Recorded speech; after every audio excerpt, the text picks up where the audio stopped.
ওৰাঙত বাৰী অসম কাৰ্বনমুক্ত সংকল্পৰ অংশীদাৰ পৰামৰ্শ সভা।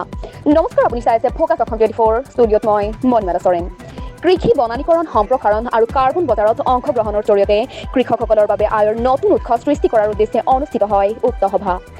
ওৰাং গেলাবিল VCDC সভাগৃহত বাৰী অসম কাৰ্বন বিত্ত সংকল্পৰ অধীনত এখন কৰ্মশালা অনুষ্ঠিত হয়। এই কৰ্মশালাত the energy and resources institute চমুকৈ TERI তৰফৰ পৰা ডক্টৰ নৱ কুমাৰ গোস্বামীয়ে সমল ব্যক্তি হিচাপে উপস্থিত থাকি সভাৰ বিষয়বস্তুৰ ওপৰত ভাষণৰ লগতে পৰামৰ্শ আগবঢ়ায়। 39 নং 5 নং আৰু 40 নং ৰৌতা পৰিষদীয় সমষ্টিৰ পৰা 80 গৰাকী কৃষক আৰু VCDCৰ অধ্যক্ষ সহিতে বহু লোক এই কৰ্মশালাত উপস্থিত থাকে। চাওঁ আহক আমাৰ ওৰাঙৰ সংবাদদাতা তৰুণ ডেকাৰ এই বিশেষ প্ৰতিবেদন।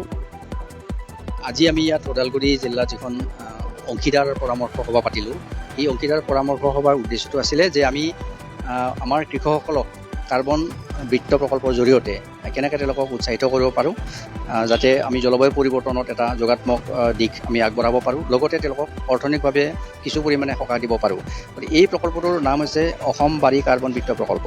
আৰু এই প্ৰকল্পৰ মূল উদ্দেশ্য হৈছে আমি জলবায়ু প্ৰশমন কেনেকৈ কৰিব পাৰোঁ, লগতে স্থানীয় কৃষক বন্ধুসকলক আমি কেনেকৈ ইয়াৰ প্ৰতি উৎসাহিত কৰিব পাৰোঁ, যাতে তেওঁলোকে এনেকুৱা পদক্ষেপৰ প্ৰতি আগবাঢ়ি আহে, লগতে তেওঁলোকক আমি এটা অৰ্থনৈতিক দিশত যাতে তেওঁলোকে অলপ টনকিয়াল হ'ব পাৰে, তাৰো প্ৰাৱধান এই প্ৰকল্পটোত আছে।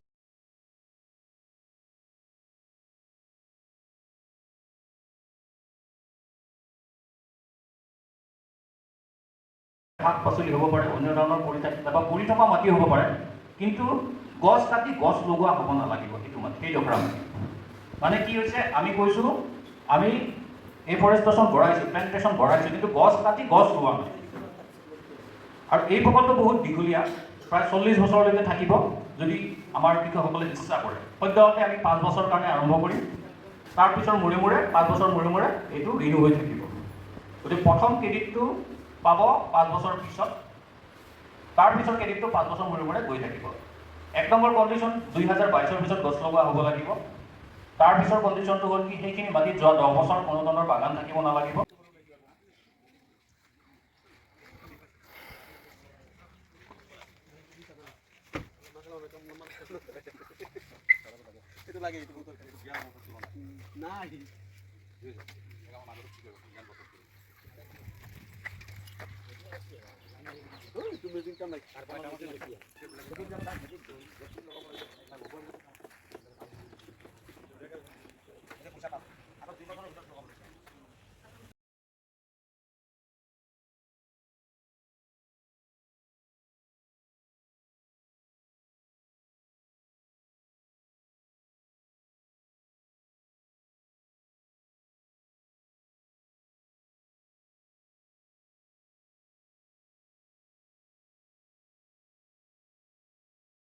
নদীবোৰত পানী নোহোৱা হৈ যাব।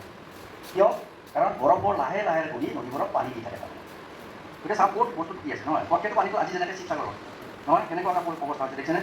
মানুহ অৱস্থা নোহোৱা হৈ গৈছে, হাহাকাৰ হৈছে, খেতি পথাৰ নাই, হঠাতে আহি পানী আহিব নহয় জানো? টাটা JRD টাটা জানেই চবেই, JRD টাটাই এইটো গঠন কৰিছিলে। তাৰমানে গঠন এইকাৰণে কৰিছিলে যে সেই সময়ত 77 চনত, আমাৰ 50 বছৰ হৈ গ'ল সংস্থাটো, 77 চনত এতিয়া JRD টাটা তেওঁ এজন ইঞ্জিনিয়াৰ আছিলে, কেমিকেল ইঞ্জিনিয়াৰ, তেওঁৰ নাম ডাৰবাৰী ছেঠ।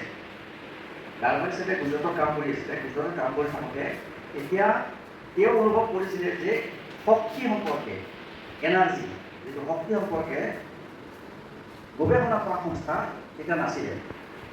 তেতিয়া তেওঁলোকে কি কৰে, এটা কনফাৰেন্স বান্ধি যে শক্তিৰ ওপৰত গৱেষণাৰ কাৰণে আমাক এটা সংস্থা লাগে, আৰু তেওঁলোকে আমাৰ সংস্থাটো, TERI নামৰ সংস্থাটো গঠন কৰিলে। প্ৰথমতে মুম্বাইত আমাৰ অফিচ আছিলে, মুম্বাইত 10 বছৰ কাম কৰিলে, কাম কৰাৰ পিছত আমাৰ দিল্লীত আহিলে। দিল্লীত হোৱাৰ পিছত তেতিয়া প্ৰধানমন্ত্ৰী ইন্দিৰা গান্ধীয়ে ৰেজিষ্ট্ৰেশ্যনটো দিল্লীত কৰিব দিলে। তো দিল্লীত কৰাৰ পিছত আমি দিল্লীত আমাৰ নিজৰ পাৰ্মানেণ্ট ষ্টাফ আছে, আমাৰ 800ৰ ওপৰত এমপ্লয়ী।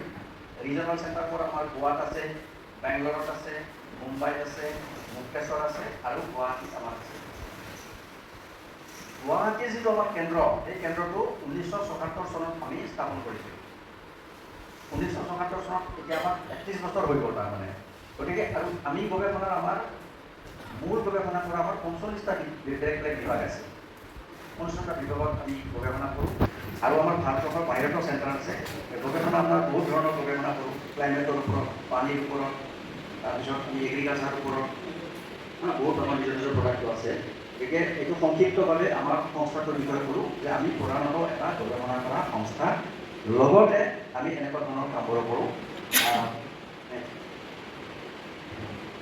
তো প্ৰথমতে যিটো কাৰ্বন বিত্ত প্ৰকল্প বুলি কৰোঁ, নহয় জানো? তো কাৰ্বনটো কি বস্তু তাৰমানে? তো কাৰ্বনটো মানে কি এটা এলিমেণ্ট, মৌল এটা, নহয় জানো? এই গছত থাকিব, পানীত থাকিব, মাটিত থাকিব, চবতে থাকে, নহয় জানো? এই কথাটো হ'ল কি, আমি যে বিভিন্ন কাৰণৰ কাৰণে এই জাবৰে জ্বলালোঁ হওক, মাঠে ৰান্ধিলোঁ হওক, গাড়ী চলালোঁ, ডিজেল পাম্প চলালোঁ, এই বিভিন্ন হেৰিবোৰ চলোৱাৰ কাৰণে মানে কি হয়, কাৰ্বনটো বায়ুমণ্ডললৈকে গুচি যায়।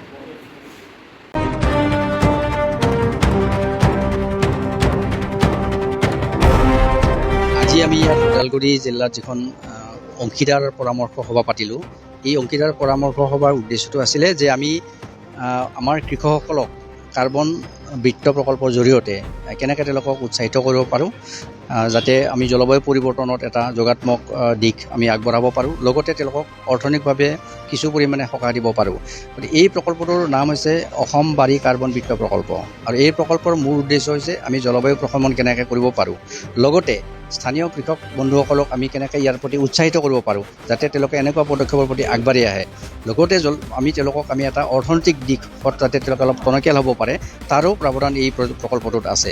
গতিকে সেইখিনি কথা আলোচনা কৰিবৰ কাৰণে প্ৰকল্পৰ উদ্দেশ্য, প্ৰকল্পই কি কৰিব বা তেওঁলোকৰ এই প্ৰকল্পত কেনেকৈ অংশগ্ৰহণ কৰিবৰ কাৰণে যোগ্যতাৰ কি কি প্ৰয়োজন হ'ব, গোটেই বস্তুবোৰ আমি বিতংভাৱে আগবঢ়ালোঁ। আৰু প্ৰকল্পটোৱে আমাৰ প্ৰকৃতিৰ প্ৰতি দিব পৰা যিখিনি অৰিহণা, তাৰ বিষয়ে আমি আলোচনা কৰিলোঁ। গতিকে আমি আশা কৰোঁ যাতে আমাৰ কৃষক বন্ধুসকল আগবাঢ়ি আহে আৰু প্ৰকল্পৰ যিটো নিয়ম নীতি আছে, সেই নিয়ম নীতিৰ ভিতৰত থাকি এই প্ৰকল্পটো আগবঢ়াই নিয়াত আমাক সহায় কৰে। অকল আমাক সহায় কৰাই নহয়, আমাৰ পৃথিৱীৰ প্ৰতি তেওঁলোকে এটা অৱদান দি আমাৰ বিশ্বখনক এটা সুন্দৰ কৰি তোলাত যাতে অৰিহণা যোগাব পাৰে, তাৰে মহৎ উদ্দেশ্য লৈ এই সভাটো আয়োজন কৰা হৈছিলে।